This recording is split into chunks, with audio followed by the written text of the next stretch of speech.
আসসালামু আলাইকুম everyone, welcome to অরিশাস cooking. আজকে আমরা তৈরি করব ফ্রোজেন মোমোর শীট। চলুন কি করে তৈরি করে দেখে নেওয়া যাক। মোমো আমরা সকলে খেতে পছন্দ করি, কিন্তু এর শীট বানানো একটা মস্ত বড় ঝামেলার কাজ এবং বলা যায় অনেক সময় সাপেক্ষ একটি ব্যাপার। চলুন কাজটা সহজ করে নেই।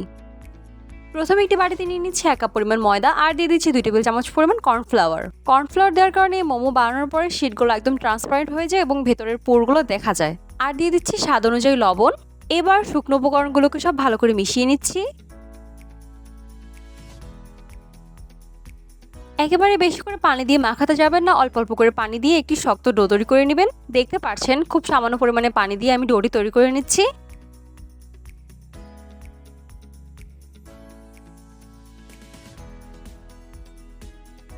ডোটিকে মাখানো হয়ে গেলে আমি এটিকে ভালো করে 5 মিনিট মধ্যে নিচ্ছি।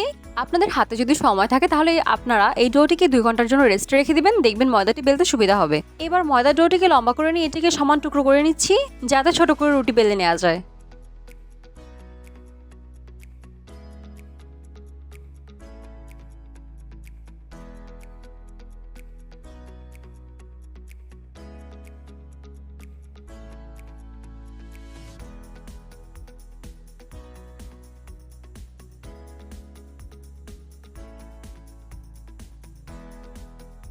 এবার এই ডোটিকে একদম পাতলা করে বেলে নিতে হবে।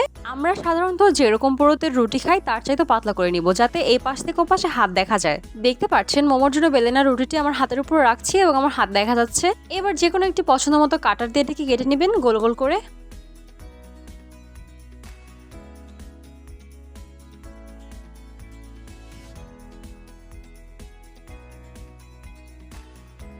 এই তো সবগুলো শীট কাটা হয়ে গেলে আমি এর উপরে সামান্য পরিমাণে ময়দা ছিটিয়ে দিচ্ছি, যাতে একটির সাথে আরেকটি লেগে না যায়।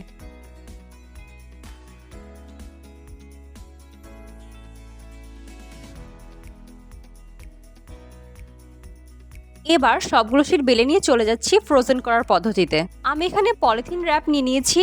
আপনারা চাইলে পলিথিন ব্যাগ থেকে পলিথিন কেটে নিতে পারেন। দেখতে পাচ্ছেন পলিথিন র্যাপটা বিছিয়ে আমি এর উপরে মোমোর শীটগুলো দিয়ে এটাকে ফোল্ড করে দিয়েছি। এবার সেম প্রসেসে এই পাশে রেখে দেব মোমোর শীট। এরকম পদ্ধতিতে আমি সবগুলো মোমোর শীট বিছিয়ে নিচ্ছি। অবশ্যই মাঝে গ্যাপ রাখতে হবে, যাতে একটির সাথে আরেকটি লেগে না যায়। আপনারা চাইলে মোমো তৈরি করার আগের দিন এটিকে তৈরি করে ফ্রিজে রেখে দিতে পারেন। এটিকে নর্মাল ফ্রিজে রেখে 7 দিনের জন্য সংরক্ষণ করা যেতে পারে। আপনারা চাইলে ডিপ ফ্রিজেও রেখে দিতে পারেন। আমি একই পদ্ধতিতে সবগুলো মোমোর শীট র্যাপিং করে নিচ্ছি এবং এটিকে এরকম করে ফোল্ড করে নিচ্ছি। দেখে হয়তো বুঝতে পারছেন।